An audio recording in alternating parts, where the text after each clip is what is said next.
नमस्कार साथियों। आज जो हम है 50 जीके के क्वेश्चन आज और कंप्लीट करेंगे। कल हमने 1 से लेकर के और 54 तक हमने क्वेश्चन किए थे राजस्थान जीके के। 54 के बाद में 55 नंबर प्रश्न जो है वो राजस्थान का जीके जो है उसमें ऑब्जेक्टिव टाइप प्रश्न जो आपको करवाए जा रहे हैं उनका क्रम आप देखें और इस वीडियो को लाइक करें, शेयर करें और सब्सक्राइब करें। देखिए 55 नंबर क्वेश्चन जो है 55 नंबर क्वेश्चन क्या कहता है, कुंभलगढ़ से गोगुंदा के मध्य जो पठार है उसे सामान्यतः लोग किस नाम से जानते हैं। तो कुंभलगढ़ से लेकर के और गोगुंदा के मध्य के पठार का नाम पूछा है तो इसको जो है बोराट के पठार के नाम से जाना जाता है। ऑप्शन ए जो है वो इसमें सही हो जाएगा। इसके बाद में 56 नंबर प्रश्न है जो कह रहा है कि अरावली की दूसरी सबसे ऊंची चोटी 1597 मीटर है जो कौन से ज़िले में अवस्थित है। अरावली की जो सबसे ऊंची चोटी है वो तो है गुरु शिखर, जिसकी लंबाई कितनी है 1722 मीटर है। ठीक है, ये तो 1 नंबर पे है, गुरु शिखर सिरोही में पड़ती है। और दूसरी जो है वो भी सिरोही में है और कौन सी चोटी है, शेर है। और इसकी लंबाई जो है ऊंचाई जो है कितनी है 1597 मीटर है।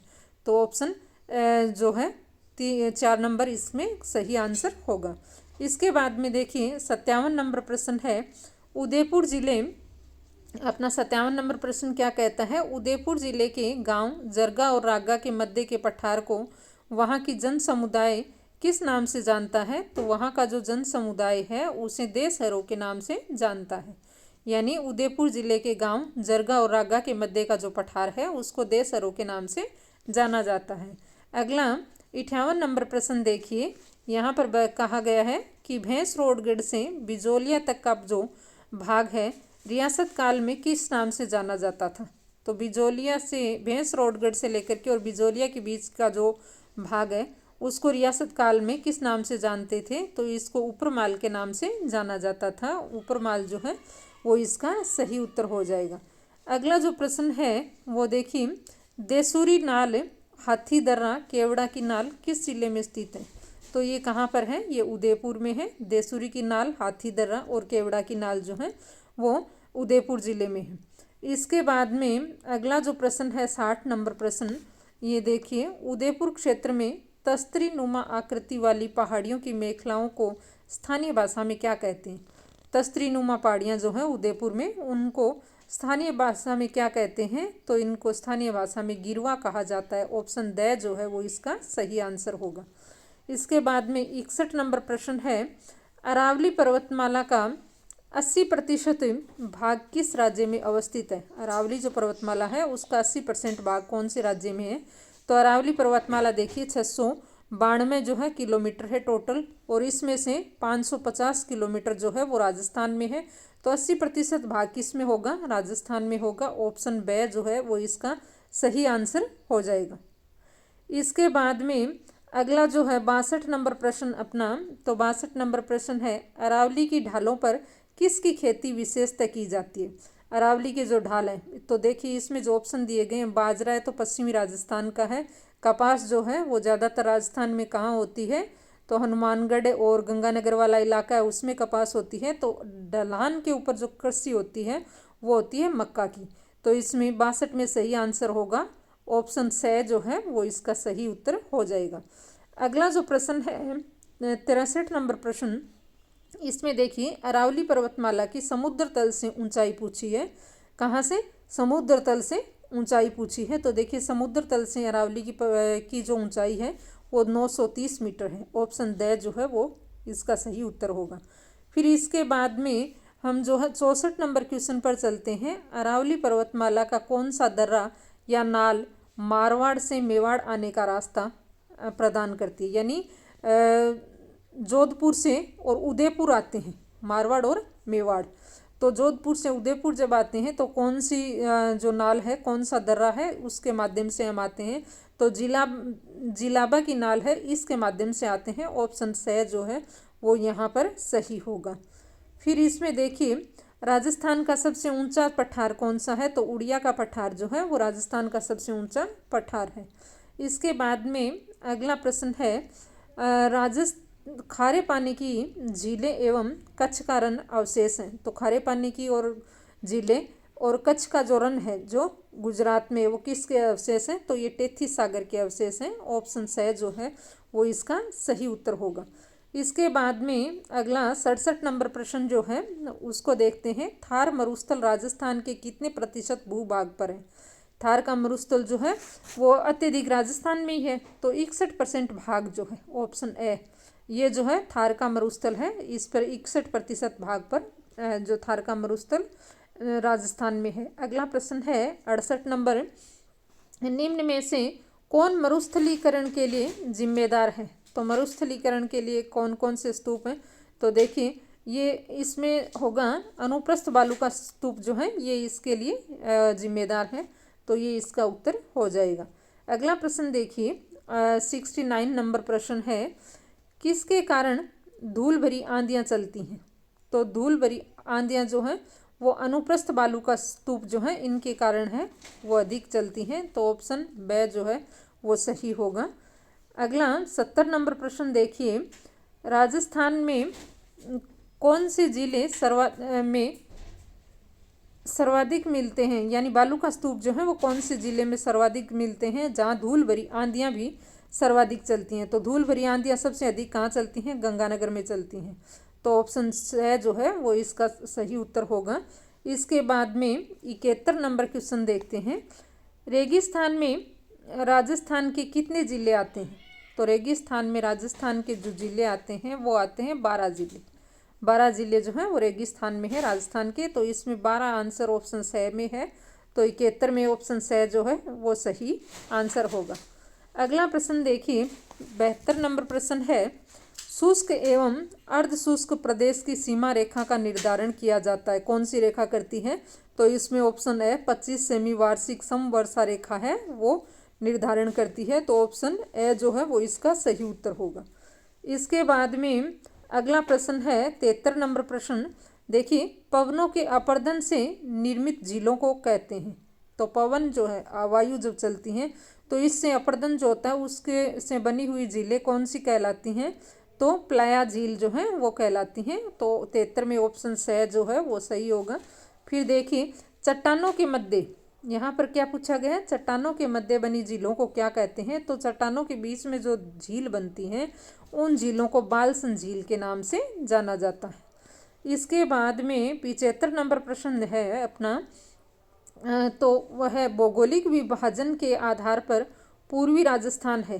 पूर्वी राजस्थान किस प्रकार का है भूगोलिक आधार पे? तो ये मैदानी भाग है, अलवर भरतपुर इस साइड वाला है, तो मैदानी भाग है पूर्वी, तो 75 में ऑप्शन ए जो है वो सही होगा।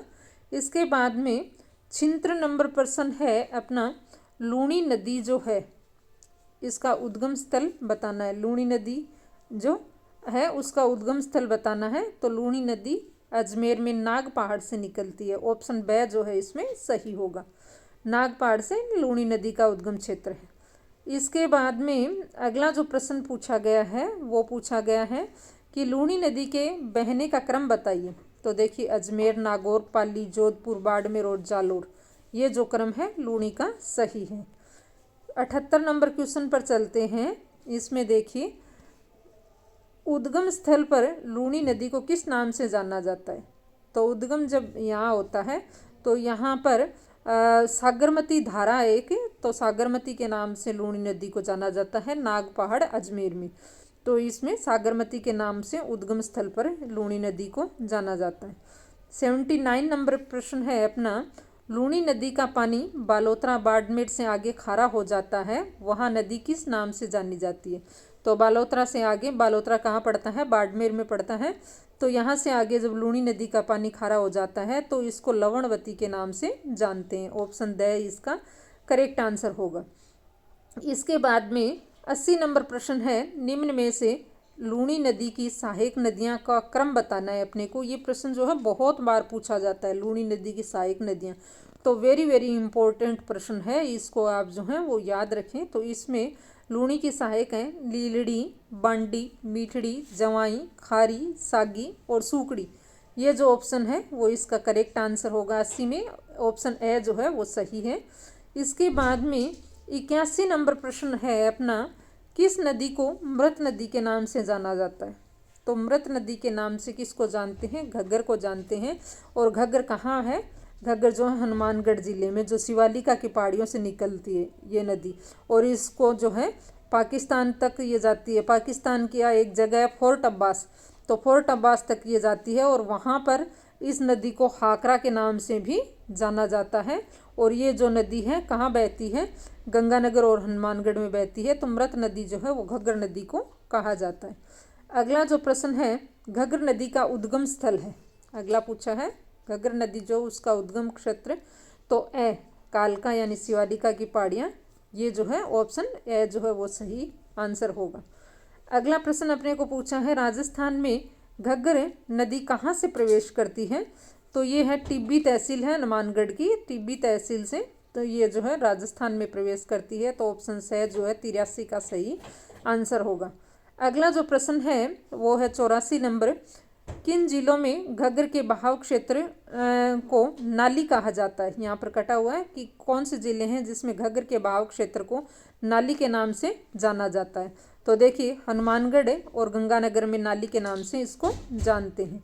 इसके बाद में 85 नंबर प्रश्न देखिए, ये है पाकिस्तान में घग्गर नदी को किस नाम से जाना जाता है? तो देखिए पाकिस्तान में फोर्ट अब्बास जो स्थान है वहाँ तक ये नदी जाती है, और वहाँ पर इस नदी को हकरा के नाम से या हाकरा के नाम से, ये दोनों ही आ सकते हैं, हकरा या हाकरा के नाम से इस नदी को जाना जाता है। तो ऑप्शन बे जो है वो 85 का राइट आंसर होगा।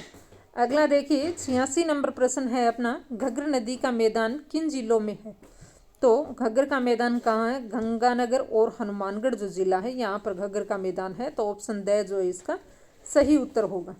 अगला प्रश्न अपने को पूछा गया है 87 नंबर प्रश्न, माही नदी का उद्गम क्षेत्र। तो माही नदी का उद्गम क्षेत्र है सरदारपुरा मेमद झील, मध्य प्रदेश, यहाँ से आती है, और राजस्थान में ये खांदू गांव से प्रवेश करती है।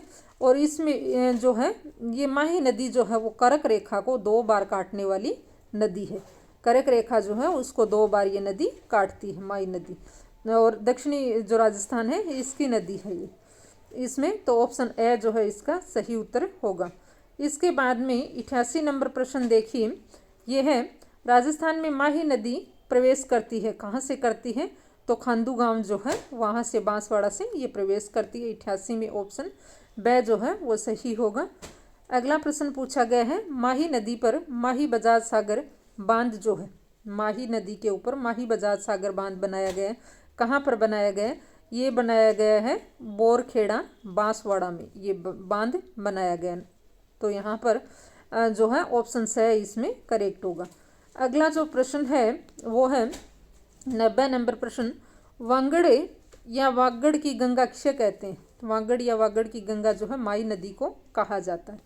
अगला प्रश्न है, माही नदी अपना जल उड़ेलती है, कहाँ पर उड़ेलती है? तो खंबात की खाड़ी में। ऑप्शन बे जो है ये सही आंसर होगा। इसके बाद में देखिए 92 नंबर अपना प्रश्न है, बांसवाड़ा डूंगरपुर प्रतापगढ़ में बहने बहाव क्षेत्र को कहते हैं, यानी माही का जो बहाव क्षेत्र है इसको क्या कहा जाता है? तो डूंगरपुर बांसवाड़ा वाला जो क्षेत्र है इसमें जो है वो कंठ प्रदेश जो है वो कहा जाता है। ऑप्शन से जो है इसका सही उत्तर होगा। अगला प्रश्न है 93 नंबर प्रश्न, तो देखिए निम्न में माही की सहायक नदियाँ कौन सी हैं? तो माही की सहायक नदियाँ सोम, माही, जाखम, ये तो संगम है एक, तो सोम, माही और जाखम ये हो तीन, तो इनमें से ये तीनों है साथ में। इसके बाद में अनास और मोरेन, ये भी याद रखें, अनास और मोरेन ये माही की सहायक नदियाँ हैं। ऑप्शन ए जो है वो सही आंसर होगा। इसके बाद में अपना है 94 नंबर क्वेश्चन, सोम, माही, जाखम नदियों का संगम कहाँ पर होता है? तो ये कहाँ पर है? वेणेश्वर जो नामक स्थान है यहाँ पर है, वेणेश्वर जगह पर सोम, माही और जाखम का त्रिवेणी संगम है। तो ऑप्शन से जो है वो इसका सही उत्तर होगा। अगला 95 नंबर प्रश्न देखिए, बनास नदी का उद्गम कहाँ से होता है? तो कुंभलगढ़ अभ्यारण्य जो है यहाँ से बनास नदी का उद्गम होता है। फिर 96 बनास नदी के बहने का क्रम कौन सा है? तो राजमंद, चित्तौड़गढ़, भीलवाड़ा, अजमेर, टोंक और सवाई माधोपुर। ऑप्शन ए जो है इसका सही आंसर होगा। 97 नंबर प्रश्न देखिए, टोंक जिले में बनास नदी पर कौन सा बांध बना हुआ है? तो टोंक जिले में कौन सा है? बीसलपुर बांध है, बनास नदी के ऊपर बना हुआ है। तो ऑप्शन स जो है ये इसमें सही होगा। 98 नंबर प्रश्न देखिए, वन की आशा किस नदी को कहते हैं? तो वन की आशा जो है वर्णासा बनास नदी को कहा जाता है, वन की आशा। अगला 99 नंबर प्रश्न जो है अपना वो है, पूर्णतः बहाव के आधार पर राजस्थान की सबसे लंबी नदी कौन सी है? तो सबसे लंबी जो नदी है वो चंबल नदी है राजस्थान की। तो ऑप्शन ए इसका राइट आंसर होगा। 100 नंबर और अंतिम प्रश्न देखिए, बनास नदी सवाई माधोपुर जिले की खंडार तहसील के रामेश्वर नामक गांव में बनास गांव के पास जाकर किस नदी में मिलती है? तो रामेश्वर नामक गांव के पास जाकर के ये चंबल नदी में मिलती है। तो बनास नदी की सहायक नदी भी ये है। तो अभी तक जो हमने प्रश्न देखे हैं, इन प्रश्नों को हमने देखा है 55 से लेकर के और 100 तक प्रश्न जो हैं वो हमने आज कंप्लीट किए हैं। 55 से 100 के बीच में प्रश्न। तो ये आपको 45 प्रश्न जो हैं वो आज करवाए गए हैं। तो इन प्रश्नों में आप जो हैं ये मान करके चलिए, ये 45 नहीं 50 प्रश्न ये आपको बता दिए गए हैं। तो इस वीडियो को ध्यानपूर्वक देखें और इसमें आपको जो भी अच्छे लग रहे हैं ये प्रश्न, तो इसे लाइक करें, शेयर करें और सब्सक्राइब भी करें और अपने मित्रों के साथ भी साझा करें। मिलते हैं एक नए वीडियो के साथ, तब तक के लिए धन्यवाद।